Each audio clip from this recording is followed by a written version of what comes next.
สบายดีวันนี้ส่วนกันแล้วจะมาพากันมาเฮ็ดบุญเนาะใกล้ชอดวันเกิดเรามาเฮ็ดบุญก่อนวันเกิดเนาะมีมากไม้มาถวายเนาะแล้วก็มีตัวนกมาปล่อยกับเป๊ปซี่เนี่ยตามมา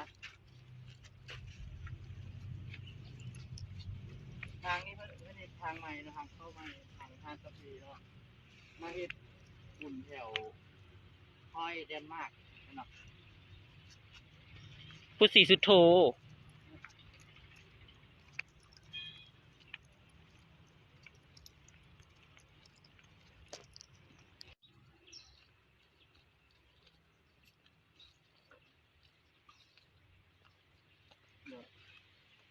คนมาไว้กับปากกาหลายหลายขนาดเพิ่นมาไว้หลายเพิ่นมาขอพรตอนนี้กำลังที่แต่งดอกไม้เนาะดอกไม้5 คู่เทียน5 คู่แต่งแล้วก็เอาไปตอนนี้ก็เอาขึ้นมาไว้แล้วนะขึ้นมาไว้แบบซีมีจะเป็นอัพมีคนมาขอพรหลายนะ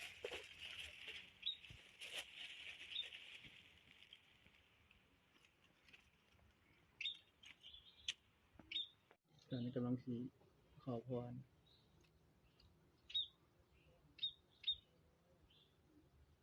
สาธุสาธุสาธุนะโมตัสสะภะคะวะโตอะระหะโตสัมมาสัมพุทธัสสะ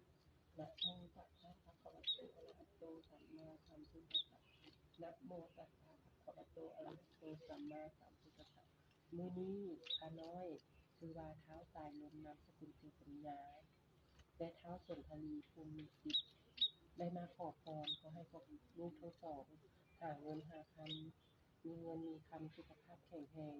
ปราศจากโรคภัยไข้เจ็บเสนียดจันไรยาสุมาใกล้ขอให้มีแต่สิ่งดีๆเข้ามาในชีวิตพวกลูกสองคนขอให้อันบ่ดีสิ่งชั่วร้ายที่คนบ่หวังดีที่จะมาทำร้ายใจขอให้ตายไปขอให้เจอแต่สิ่งดีๆขอให้มีบุญพ่อบุญแม่พระพุทธพระธรรมพระสงฆ์ช่วยลูกช่วยหลานปกปักรักษาลูกหลานเจอแต่สิ่งดีๆเข้ามาในชีวิตเจอแต่คนดีๆขอให้ลูกเจริญรุ่งเรืองในหน้าที่การงานการเงิน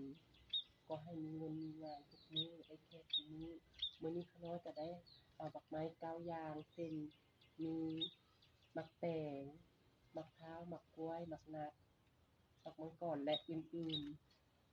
ๆมักน้ำและน้ำดื่มบริสุทธิ์ดอกไม้5 ภูเทียน5 ภูและน้ำแดงขอให้ข้าน้อยประสบผลสำเร็จปรารถนาสิ่งใดก็ขอให้มีได้สิ่งนั้นขอให้ครอบครัวข้าน้อยมีแต่สิ่งดีๆเข้ามาในชีวิตขอให้ชีวิตลูกและลูกคนที่ลูกรักเจริญรุ่งเรืองปลอดภัยไปไสมาไสขอให้ปลอดภัยมีแต่คนรักคนหลงสิ่งชั่วร้ายขอให้การไปมีแต่สิ่งดีๆเข้ามาในชีวิต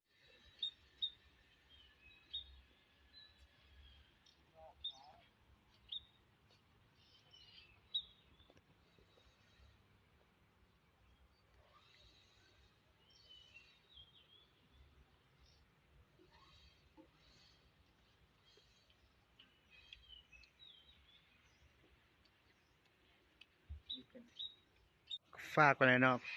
ช่วยกดไลค์กดแชร์กดติดตามให้เนาะขอ10 ไลค์พอละบ่ขอหลายบ๊ายบาย